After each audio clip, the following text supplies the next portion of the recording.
स्वागत है आपका YouTube चैनल MS क्लासेस में।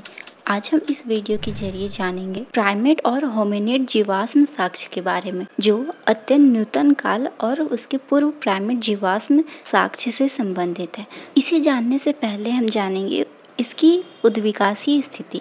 तो पहले डारियोपिथिकस, रामापिथिकस, ऑस्ट्रेलोपिथिकस, होमो इरेक्टस और लास्ट में होमो सेपियंस। इस तरह के विभिन्न क्रमों से गुजरकर मानव का आज वैज्ञानिक नाम होमो सेपियंस पड़ा। इन सभी होमिनिड्स जीवाश्म के बारे में क्लियरिटी से जानने के लिए इन सभी क्रमों को अलग अलग करके समझने का प्रयास करेंगे।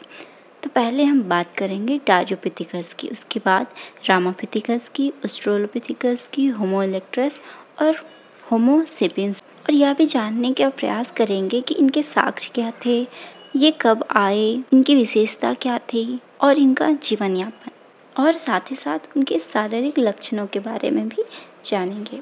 होमिनिड जीवाश्म साक्ष्य में से डारियोपिथिस एक है और यूरोप, अफ्रीका, एशिया, इन सभी देशों में विभिन्न प्रकार के एपों के समूह निवास करते थे।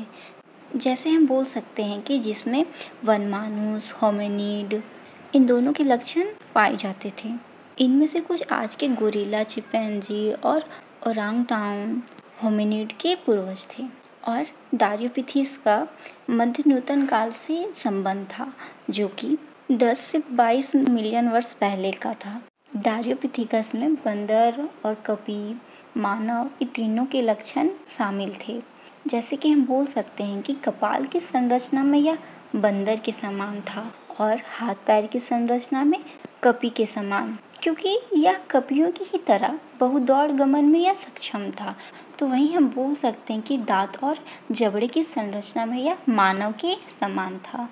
और साथ ही साथ डारियोपिथिस का बंदरों की तरह ही कपाल छोटा और चेहरा लंबा और हाथ की संरचना बंदरों से मिलती है।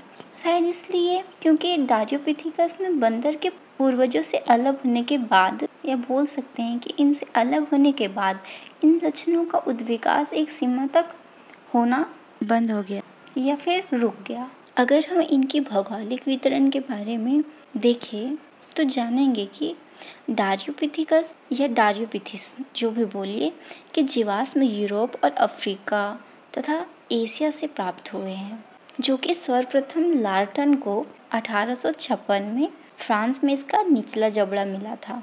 साथ ही साथ इनके होमिनिड लक्षण अगर देखें तो हम जान पाएंगे कि इनमें सिमियन सेल्फ का अभाव पाया जाता था, जिसके कारण इनका निचला जबड़ा होमिनिड से काफ़ी मिलता जुलता था। और साथ ही साथ इनका जबड़ा भी आकार का था। अगर हम इनकी वजन की बात करें तो इनका वजन 26 से 33 पाउंड लगभग था। और इनकी उद्विकासीय स्थिति एक रेखीय सिद्धांत पर आधारित है। इनकी उद्विकासीय स्थिति कुछ इस प्रकार थी। पहले डारियोपिथिकस, रामापिथिकस, ऑस्ट्रेलोपिथिकस, होमो इरेक्टस, होमो सेपियंस। इस प्रकार से डारियोपिथिस का उद्विकासीय स्थिति है।